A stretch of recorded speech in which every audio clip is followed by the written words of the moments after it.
Support for this podcast comes from the Central Valley Journalism Collaborative, connecting communities with the resources, infrastructure, and networks to ensure a vibrant local free press. From KVPR in Fresno, this is Central Valley Daily. It's Thursday, May 15th. I'm Elizabeth Arkalian. When a natural disaster strikes, evacuation is often one of the first actions. But how do prisons do that? In most cases, they would not be able to evacuate their entire populations of typically thousands of prisoners within 3 days, and that could result in loss of life. A state audit is shedding light on the challenges for prisons. We'll hear more about it in a moment, but first, these headlines. An attorney is defending one of the teenage suspects in the killing of a Clovis high schooler. The male and female 16-year-olds made separate appearances in court on Wednesday over the killing of 18-year-old Caleb Quick. Jeff Hammerschmidt is representing the female suspect in the case. She was charged as a co-conspirator in the killing and is accused of driving the suspect who fired the gun. He was her boyfriend and he didn't have a car, so it wasn't unusual for him to be driven by her. Both teens are facing a murder charge, but have not entered a plea. Hammerschmidt says he intends to deny the teen girl's charge at the next hearing in June. Governor Gavin Newsom announced on Wednesday that California's budget is facing a $12 billion shortfall, that's billion with a B, and largely blamed President Trump's policies, especially involving trade. California is under assault. The United States of America, in many respects, is under assault because we have a president that's been reckless in terms of assaulting those growth engines. It has created a climate of deep uncertainty.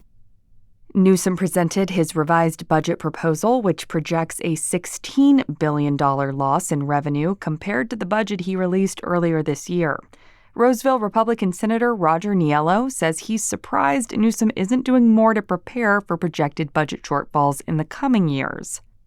Tackling those budgets will make this one look relatively, comparatively easy. The budget now goes to the legislature, which must pass its own in 1 month. Federal prosecutors have announced a settlement with the operator of some of the Valley's largest hospitals. Community Health System has been ordered to pay $31 million as part of a settlement in an alleged fraud investigation. The Department of Justice alleges the health company and a physicians group paid doctors for referring patients to the hospital. A statement from the hospital system said that despite the claims against it, patient care was not impacted. Community Health System operates Community Regional Medical Center in Fresno and Clovis Community Medical Center. Community Health System is a corporate sponsor of KVPR. A government watchdog agency is investigating a political action committee in Fresno. The California Fair Political Practices Commission launched its investigation into a group known as Fresno Future Forward. Our news partner Fresno Land reports the group has been under investigation since mid-April for potentially violating campaign finance laws. The political group is behind an accusatory mailer that was sent during a Fresno City Council race in March. The White House executive order targeting NPR and PBS is just one of several attacks underway on America's public radio and television stations. KVPR has served the Valley for 47 years, and we're not going anywhere. But we're going to need your help. With federal funding on the brink, your support is essential. Become a monthly member today at kvpr.org and stand up for public radio. You can make a difference. And now to our main story. In 2023, a ghost lake reemerged in the southern San Joaquin Valley. Record rainfall and flooding overtook dairies and fields and ushered in the resurgence of Tulare Lake. The lake covered more than 100,000 acres, and its return shocked local residents, some whose homes were threatened by the waters, and others who lost businesses and crops to the flooding. The city of Corcoran was the largest city that stood near the shores of the lake. To the south of the city, 2 prisons were much closer to the floodwaters. One of the facilities, California State Prison Corcoran, has housed notable convicted criminals like Charles Manson. The other prison facility is a substance abuse treatment center. KVPR reporter and associate editor Kerry Klein followed the flood risks at these facilities for us at the time. In her reporting, she asked, how close were the prisons from disaster? It turns out that officials may not have been prepared to evacuate the prison population if they'd needed to. That finding's in a new state report that examined the natural disaster risks at state prisons. Kerry has additional details and starts by explaining some of the audit's findings. So this audit was released by the Office of the Inspector General. That's an independent state office that investigates and monitors the State Corrections Department. I'll refer to that department as CDCR. Those are some acronyms I'll be using, OIG and CDCR. The OIG regularly puts out audits. They look into rehabilitation programs and spending and public accountability and health services, you name it. And this audit looked into how prisons have planned for emergencies, specifically natural disasters, including earthquakes, wildfires, and flooding. And the audit said that state prisons are not prepared to evacuate quickly. In most cases, they would not be able to evacuate their entire populations of typically thousands of prisoners within 3 days. And that could result in loss of life. Wow. Okay. So this audit found that prisons would need more than 3 days to evacuate, even though a catastrophic natural disaster might move faster than that, obviously. Why would evacuations take so long? Well, the OIG found a number of reasons. They reviewed emergency plans for most prisons around the state and found that even though most prisons had plans that involved evacuating people from one building to another, say if there were repairs or something going on within the facility, none of them had plans that involved evacuating inmates off of the property to entirely other facilities, and that might need to happen in one of these major natural disasters. Also, evacuations need buses. The prison system does have a few bus depots, but there are only 3 in our huge state. So some prisons are hundreds of miles away from those depots, and the buses can only hold a few dozen people at a time. And depending on where they're evacuating to, they might have to drive another few hundred miles just to bring inmates to other facilities. Then factor in inmates with health issues and special needs who would need special accommodations to get to other locations. Plus, the report found that many buses are nearing the end of their lifespans. Commercial buses like this can drive much longer than personal cars. The average is around 500,000 miles. But the OIG's office found that many of CDCR's buses have clocked well over that, even some of them over 800,000 miles. Yikes. I mean, I can imagine it would be difficult to move a large group of people in regular circumstances, let alone considering these health factors and security as well. So I want to note too, Kerry, I know the situation caught your eye back in 2023. Your own reporting suggested similar concerns with evacuations, that 2 prisons in Corcoran were threatened by the flooding of Tulare Lake and that they were unprepared at that time. Tell us a little bit more about that and what you found back in 2023.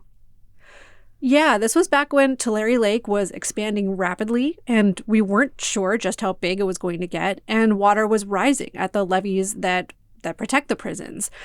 I was hearing from loved ones visiting men at these prisons that prison officials weren't sharing information about basics like road closures and flooding near the prisons, and that some of these people, in this case, wives and spouses, were taken by surprise when they tried to reach the prisons and had to take massive detours.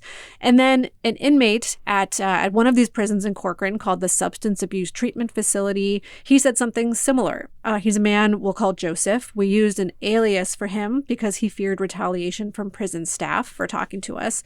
And he said, the incarcerated men themselves were watching the floodwaters approach on the news each day, and yet prison officials didn't say anything to them directly about the water or warn them that they might have to evacuate if the water came too close. Here's what Joseph told us. It's concerning to me not knowing what will happen, not knowing that if we are required to evacuate, is it going to be at a minute's notice? And then the prisons themselves were being very secretive when we tried to get in touch. So despite multiple public records requests, CDCR would not share any information about their emergency plans. These 2 prisons claimed to have these plans, but they were so new, they hadn't been finalized yet or published. And even some emergency plans at the statewide corrections level were actually way out of date and had not been properly updated in decades. And all of this reporting was also confirmed by a nonprofit called the Ella Baker Center for Human Rights. They're based in Oakland.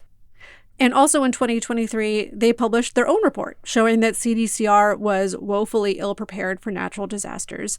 And that was based on some of the same public documents that I reviewed, and it was also based on interviews with hundreds of inmates around the state and their loved ones who were all very concerned. And I'm curious how the Ella Baker Center feels now with this audit being out. Well, they feel vindicated. I spoke last week with James King. He's director of programs at the Ella Baker Center. This report confirms that the California Department of Corrections and Rehabilitation is not ready for natural disasters.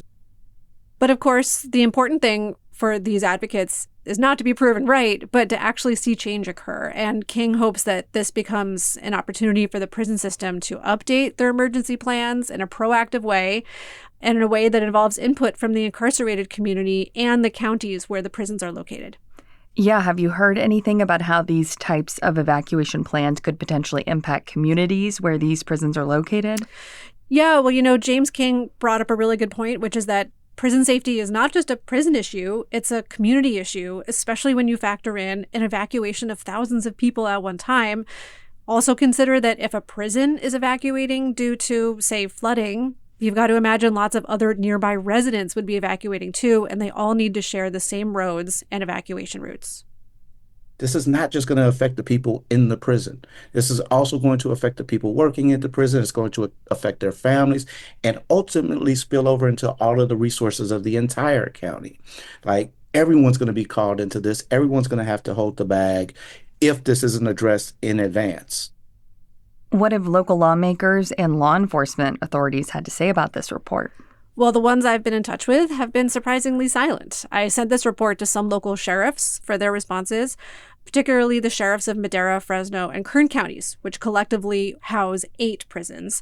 In Kern County, a deputy in Sheriff Donnie Youngblood's office responded to say that it's up to CDCR to determine their readiness for natural disasters, but that the sheriff's department will be there to help as best they can.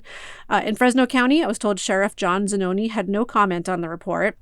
I also didn't receive any comment from 2 lawmakers whose district includes Corcoran, that's State Assembly Member Alexandra Macedo and State Senator Melissa Hurtado. That's despite the fact that Hurtado even led other lawmakers to tour the 2 prisons at the time of the flooding. Anything else you'd like to add, Kerry?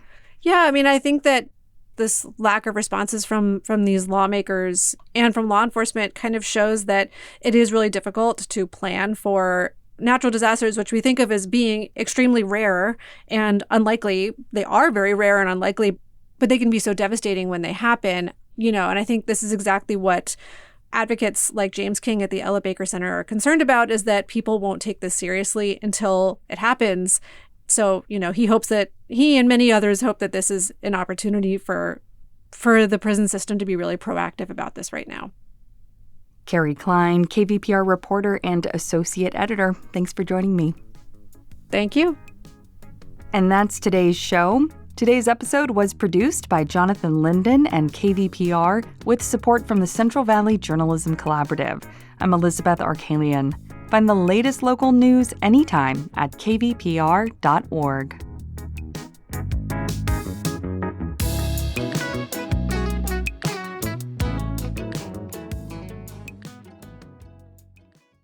Planet Money helps you understand the economy. We find the people at the center of the story. Garbage in New York, that was like a controlled substance. We show you how money influences everything. Tell me what you like by telling me how you spend your money. And we dig until we get answers. I had a bad feeling you were going to bring that up. Planet Money finds out. All you have to do is listen. The Planet Money Podcast from NPR.